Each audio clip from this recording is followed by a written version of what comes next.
All right, hello students. So I wanted to quickly go over the practice quiz that's on Canvas for the Inequalities end of unit quiz.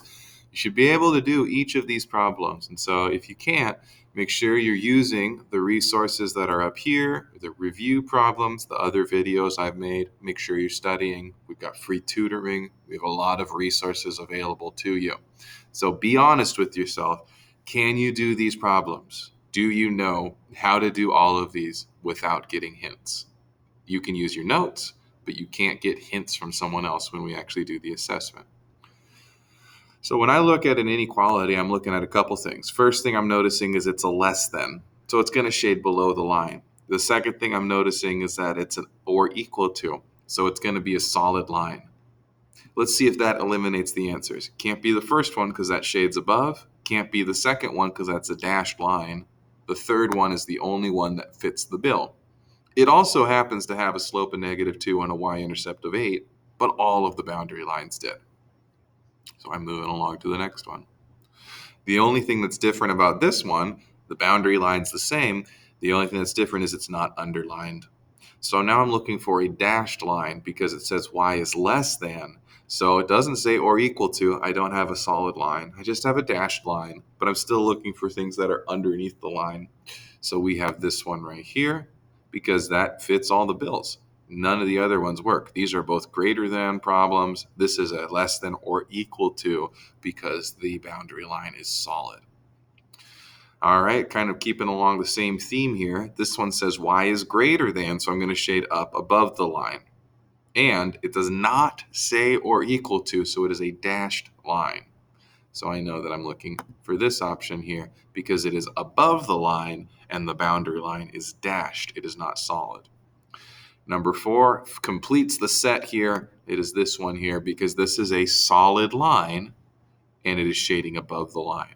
Okay? When it is underlined, you have a solid line. When it is not underlined, you have a dashed line. If that is hard to remember, write it down in your notes and make sure you can find it in your notes when it's time for the test. It shades above when its y is greater than, and it shades below the boundary line when y is less than. Same sort of style here. We are above the line. We are above a dashed line, looking like this problem right there. Same sort of idea here. We are above the line and it is underlined, so it is a solid line. So I'm looking for shading above a solid line. There we go. Same sort of idea here. We are below the line and it is a solid line. Below a solid line is right here. Same sort of a problem right here. We must be below the line and it is a solid line that we are below. Ooh, but there are two options that are below a solid line. So now I need to look at the other information. This problem also has a negative slope. Negative slopes go down and to the right. So I'm looking for the line that goes down and to the right. That is this line here. Below the solid line with a negative slope. That's how I can read this. Y is less than or equal to -4/3 x. So I am shading below a solid line with a negative slope. Question 9 switches to thinking about numbers. Which numbers are solutions? That means that if I replace x with that number, it makes it true. 5 is a solution because 2 times 5 plus 5 is bigger than 11. 2 times 11 plus 5 is bigger than 11.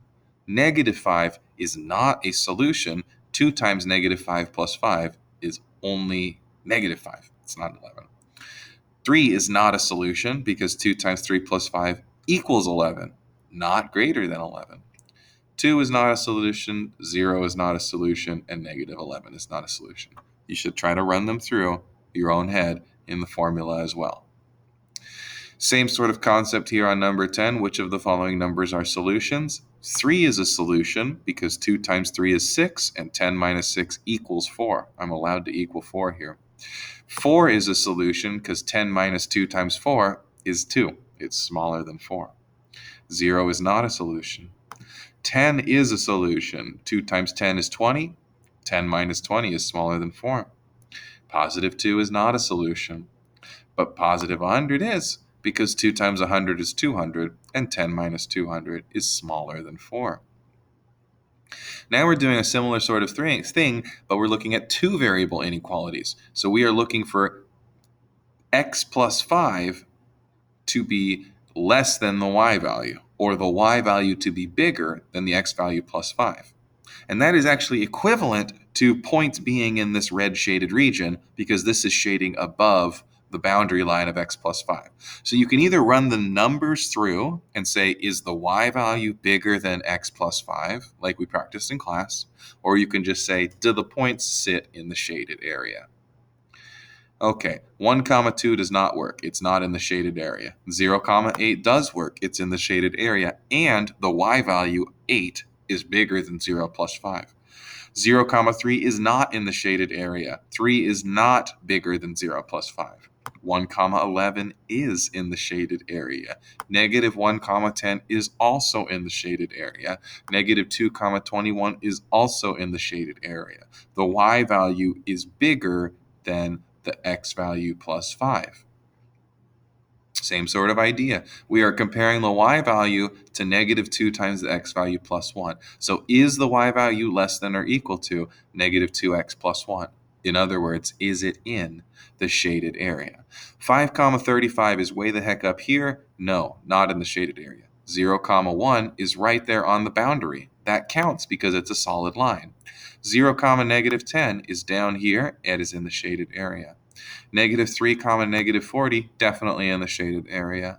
Negative 3, negative 2 comma positive 40, no, way up above. And you can run the numbers through the formula as well.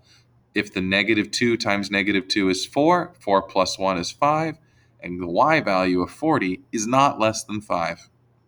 5 comma negative 35, I think, is in the shaded area. Let's double check. Negative 2 times 5 is negative 10, and negative 10 plus 1 is negative 9, and negative 35 sure is smaller than negative 9. Same sort of idea on this one, except I didn't give you a graph, so you just got to run the numbers through yourself, or you could draw a graph on your paper and see if they lie in the shaded area or not. Okay, which ones are bigger? So we're looking for the second number, the y, to be bigger than 2 times the first number plus 1. 0 comma 1 does not work because 2 times 2 plus 1 is 3, and 0 is not bigger than 3. 0 comma 1 does not work. That's on the boundary. We don't have greater than or equal to here. Negative 1 comma negative 7 does not work. If I do 2 times x, I get negative 2, plus 1, I get negative 1, and negative 7 is not bigger than that. 0 comma 2 does work because 2 times 0 plus 1 is 1, and the y value is bigger than 1. 2 comma 0 does not work because 2 times 2 is 4, 4 plus 1 is 5, 0 is not bigger than 5. This one works because the y value is bigger than 2 times x plus 1, so does this one right there. If you draw the graph, you should see that they lie in the shaded area.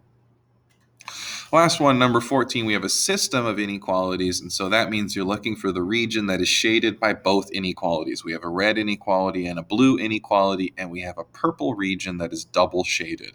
So you are just asking, is it in the purple zone? 5 comma 0 is here. That is not in the purple zone. 1 comma 4 is here. That's right, barely in the purple zone.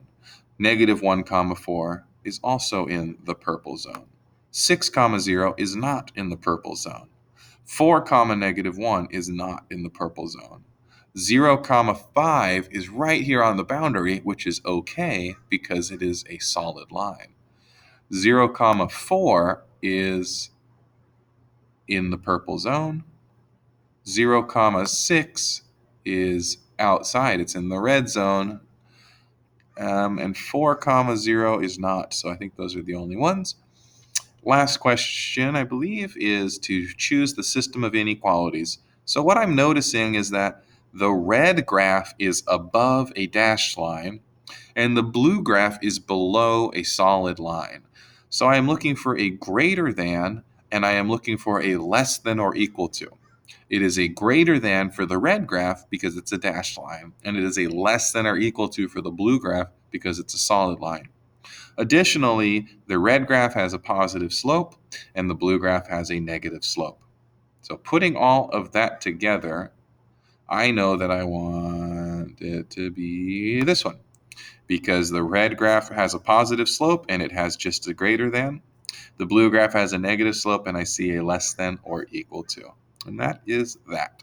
So while you're watching this video, I hope you paused. I hope you tried the problems yourself. I hope you honestly asked yourself, could you do these problems yourself? And if the answer is no, make sure you study. Feel free to ask for more videos. Thanks for